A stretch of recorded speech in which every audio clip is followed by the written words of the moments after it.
Why have they targeted Donald Trump? Well, they're afraid in the short term, but in the long term, they believe they're morally superior to America, and therefore any means necessary or justifiable for their morally superior ends. Right now, we don't have the rule of law in Washington. Whether you're targeted or exempt depends on your ideology. So in the past, when there was a dispute over the archives, the presidential papers, Barack Obama just said, I'm not going to turn them over, the freedom of information. He spent $30 million resisting efforts to do that. George Bush had an executive order and said, you know what, I'm not going to do this. And that was adjudicated. And now we go after a president and go to his house with 30 agents. In the past, when a high official was called for a congressional subpoena, Eric Holder just said, I'm not going, and I'm not turning over any of this fast and furious. The idea that you would put him in shackles or you'd confront him with his family and grab his phone is just ridiculous. But this is what we're doing on ideological basis. And when you start to do that, you don't have a democracy anymore. And I don't think we do. The second thing is this January 6th committee, Will, is sort of like a French Robespierre committee on public safety.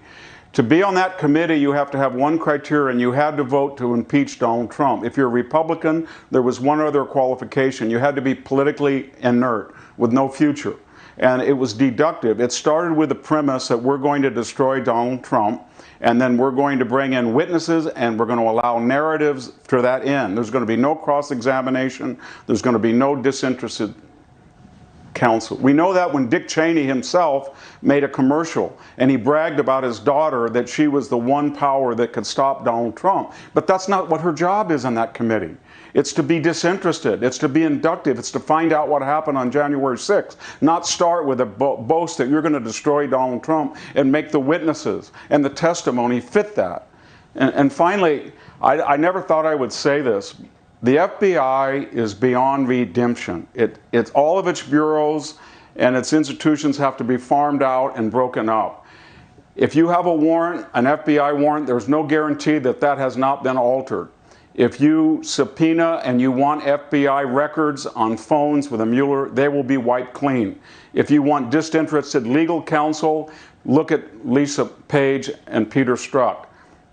If you're the FBI and you want to find out why Hillary Clinton has hired a foreign national to find dirt on a political opponent, then you will hire that same foreign national.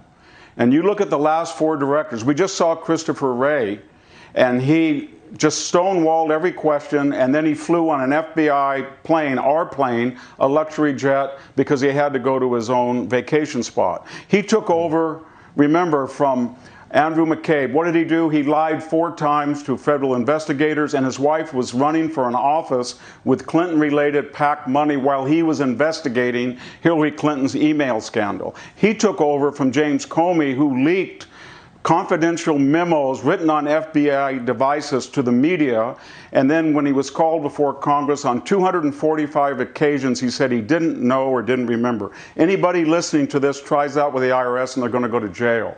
And he took over from Robert Mueller, whose entire special counsel case was based on 2 premises. The information that was false in the Steele dossier and the shenanigans of the Clinton-hired GPS disinformation firm. And when he was asked specifically, he said under oath he knew nothing about either entity.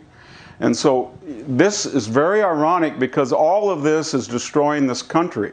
And it comes from the people who warned us democracy dies in darkness. And they have descended upon us the greatest cloud of autocracy and illiberality in the history of this republic. And we're going to have to do something and hope and pray that the House is under new leadership, and then it will be up to Kevin McCarthy and Republicans, as you say, to reply in kind. I don't want to live in a country where Kevin McCarthy tears up the State of the Union address as soon as Joe Biden gives it. I don't want to live necessarily in a country when Kevin McCarthy says no squad member is going to be on any House committee, or Mitch McConnell is going to go to the Supreme Court and yell about Supreme Court justices. But that's what we're at, and let's pray to God the Republicans can save us.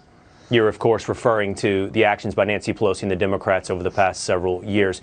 It's hard to see forward, isn't it, Victor, a path for national unity, but you have to start with diagnosing the present, and you did so well tonight. Thank you, Victor. It's always great to hear from you.